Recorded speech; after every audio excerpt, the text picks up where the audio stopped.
एक पुरानी तस्वीर से शुरू करते हैं।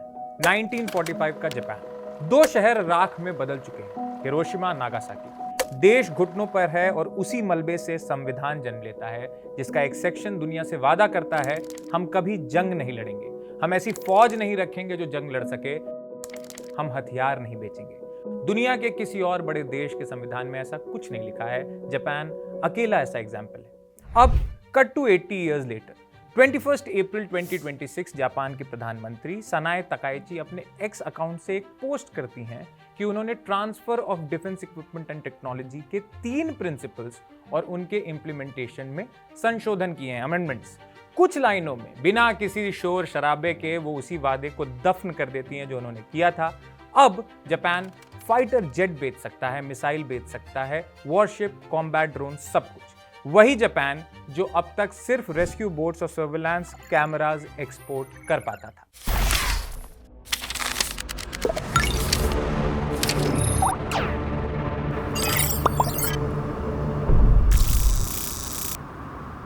मजेदार बात यह है कि इस खबर ने उस वक्त भारत में इतनी सुर्खियां नहीं बटोरी।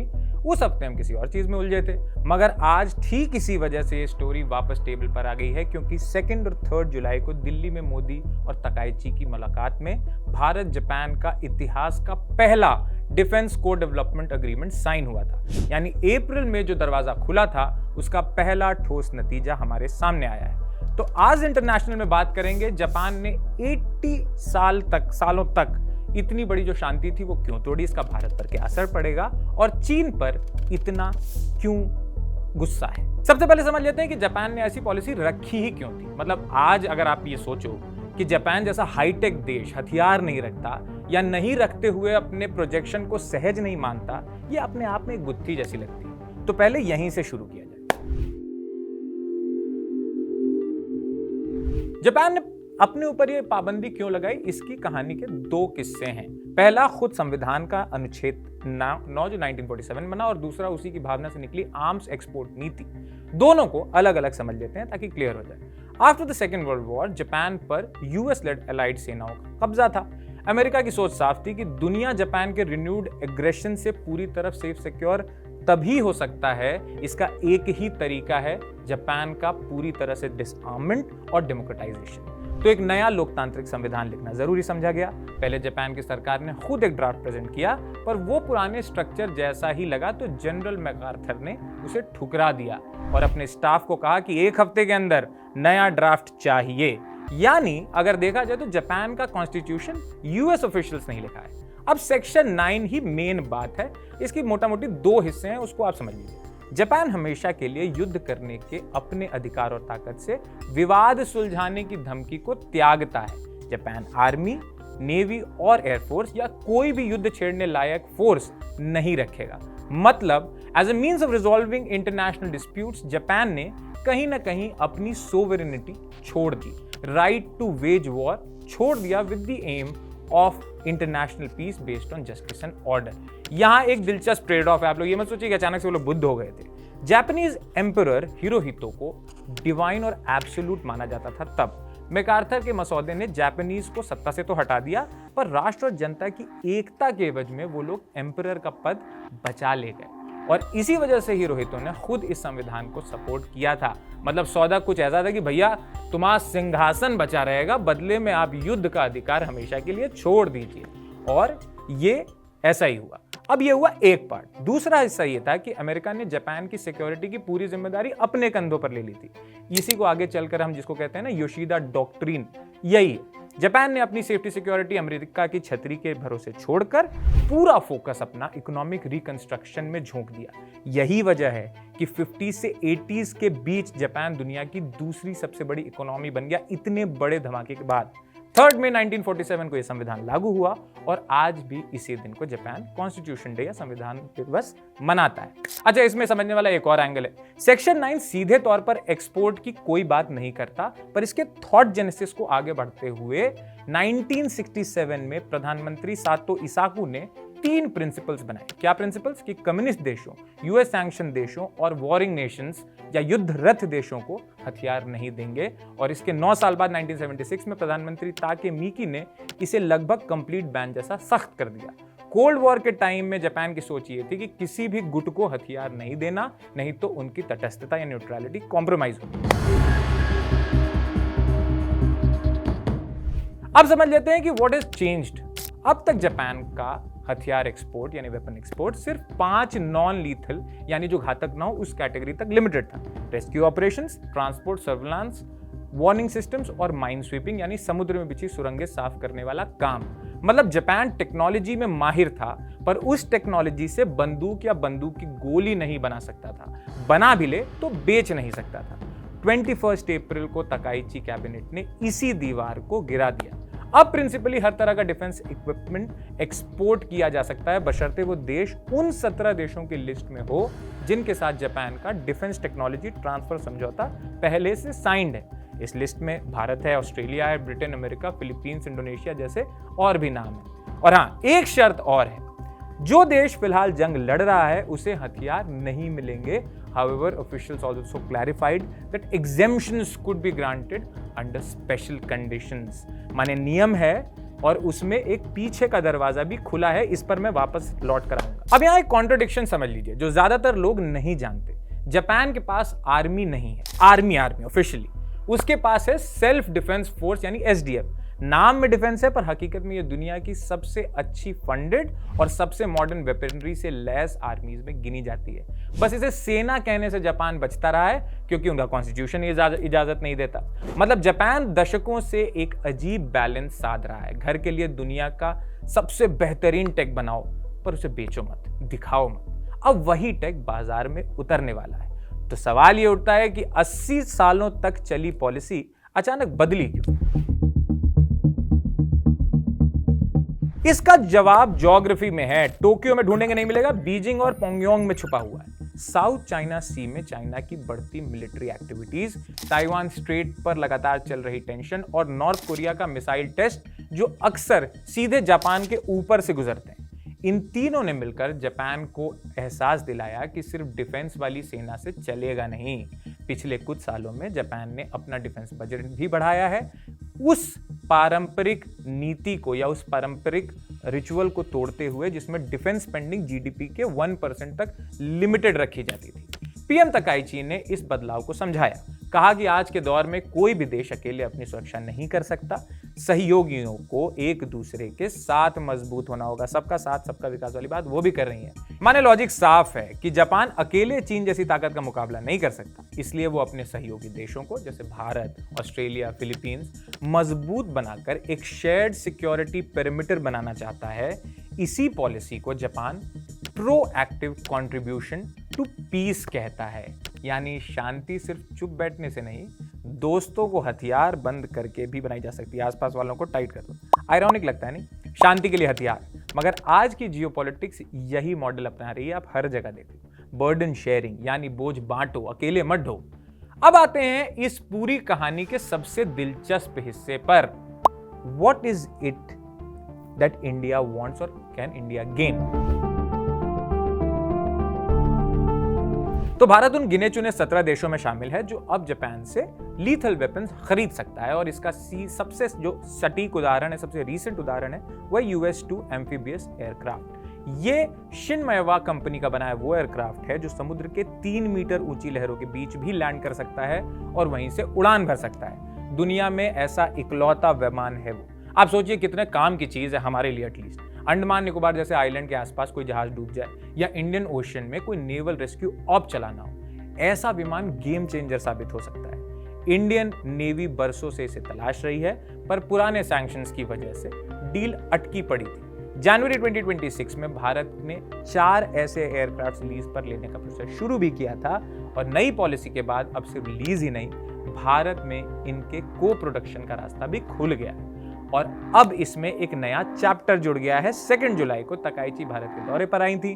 During the 16th Indian Japan annual summit with prime minister Narendra Modi, the 2 countries signed the first ever joint defense co-development agreement नौसेना के रेडियो एंटीना प्रोजेक्ट पर। सुनने में ये छोटी बात लग सकती है, पर असल मायने में ये बहुत बड़ा सिंबॉलिक स्टेप है, क्योंकि अब भारत जापान के रिश्ते ऑटोमोबाइल, इलेक्ट्रॉनिक्स और मेट्रो ट्रेन्स तक लिमिटेड थे, डिफेंस टेक का शेयर डेवलपमेंट एक बिल्कुल ही नया चैप्टर है। Japan forum for strategic studies में सीनियर फेलो हैं डॉक्टर रूपक ज्योति बोरा। उनकी बात यहां पर बहुत जरूरी है।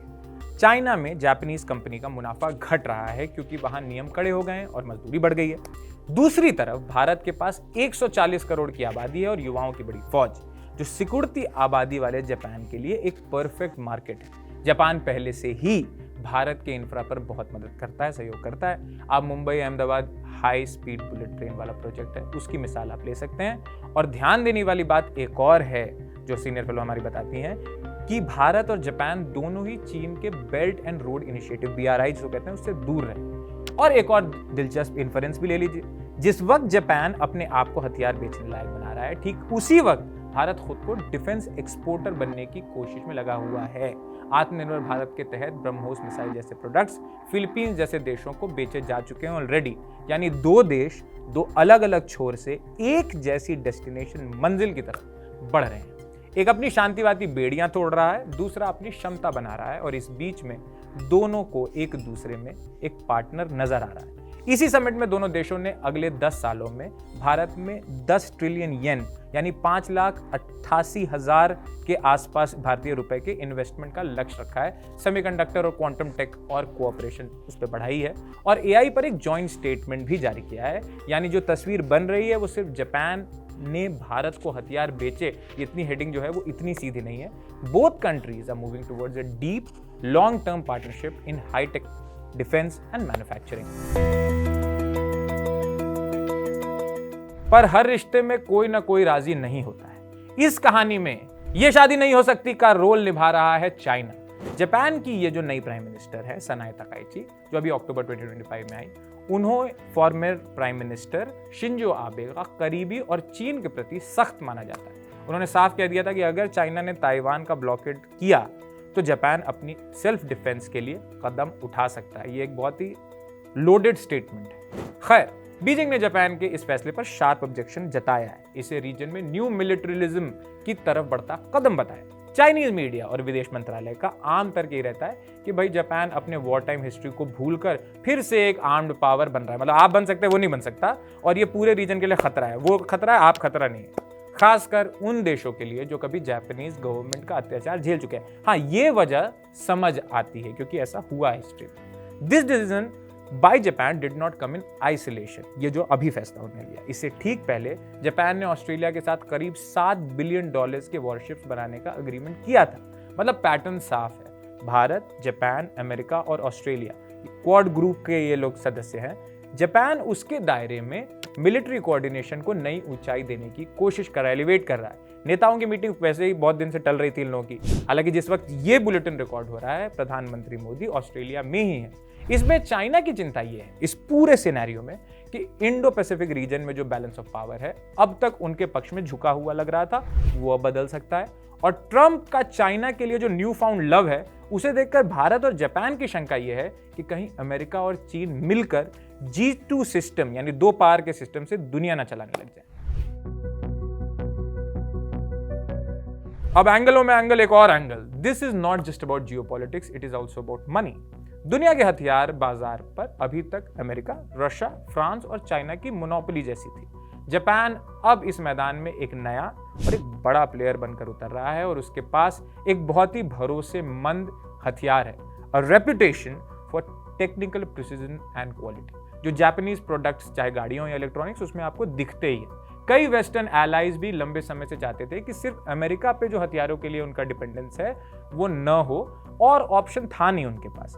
जापान की एंट्री उन्हें एक नया रिलायबल ऑप्शन देती है, और जापान की अपनी डोमेस्टिक डिफेंस इंडस्ट्री अब ग्लोबल मार्केट में एंट्री की उम्मीद लगाए बैठी है। तैयार थे वो लोग, मार्केट मिल गया। पर यह कहानी जो है वो सिर्फ सेलिब्रेशन की है नहीं। जापान के अंदर इस फैसले को लेकर बड़ी बेचैनी। Opposition parties and several civil society organizations are openly expressing their opposition. उनका कहना है कि यह फैसला संविधान की उस भावना के खिलाफ है जिस पर मॉडर्न जापान की पूरी आइडेंटिटी टिकी हुई है। और इस विरोध में एक इमोशनल लेयर भी है।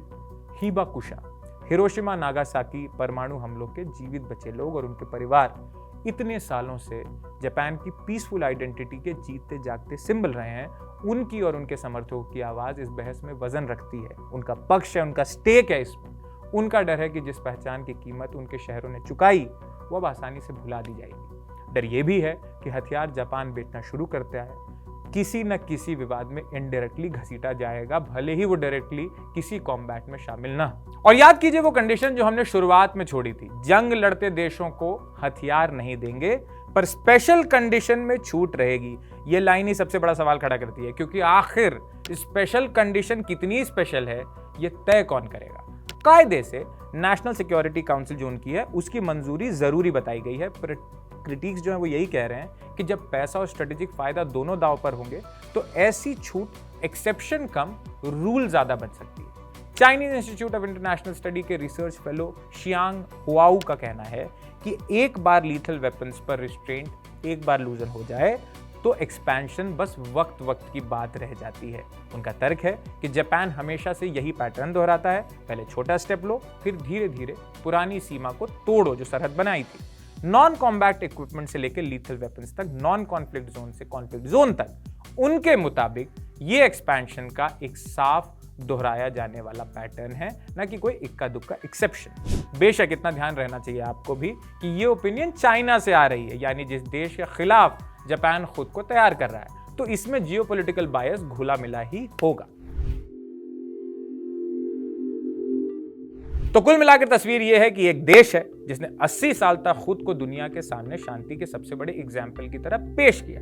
भाई आप खुद सोचो, इनके साथ जब सबसे ज्यादा गलत हुआ और उन्होंने बुद्ध का रास्ता चुन लिया, अब वो उसी पहचान के पीछे उसको छोड़ रहे हैं। चाइना का डर से, बदलते एशिया की मजबूरी से और अपने एलाइज को मजबूत करने की चाहत से, जो भी वजह हो, भारत के लिए ये एक अपॉर्चुनिटी हो सकती है। बेटर वेपन्स, टेक पार्टनरशिप और एक ऐसा दोस्त जो अब सिर्फ गाड़ियां या मेट्रो ही नहीं, फाइटर जेट और वॉरशिप्स की टेक भी बांटने को तैयार है। But with every opportunity comes a risk. Region में वेपन्स की एक नई होड़ मचने को है। चाइना की बढ़ती नाराजगी तो है ही, और जापान के अंदर अपनी ही पहचान को लेकर एक गहराता आंतरिक इंटरनल डिलेमा है। आप खुद सोचिए, पूरे एशिया का सिक्योरिटी मैप अगले 10 सालों में कैसा दिखेगा अगर जापान भी हथियार बेचने के कतार में खड़ा हो जाए और भारत जैसा उभरता देश खुद को एक सप्लायर बनने की दौड़ में हो, तो क्या ही पिक्चर बनेगी। मगर कुछ बातें अभी भी रह रही है, जैसे भले ही भारत और जापान एक दूसरे के करीब आ रहे हैं, लेकिन दोनों का सबसे बड़ा ट्रेड पार्टनर अभी चाइना ही है। भारत जापान का ट्रेड सिर्फ $27.4 बिलियन है, वहीं जापान चाइना का ट्रेड करीब $292.6 बिलियन और भारत चाइना का 151 बिलियन से ज्यादा। पूरी तरह नाता तोड़ना किसी के लिए आसान अभी है नहीं। तो अंत में कुछ सवाल छोड़े जा रहे हैं जो आपको सोचने चाहिए हमारे साथ।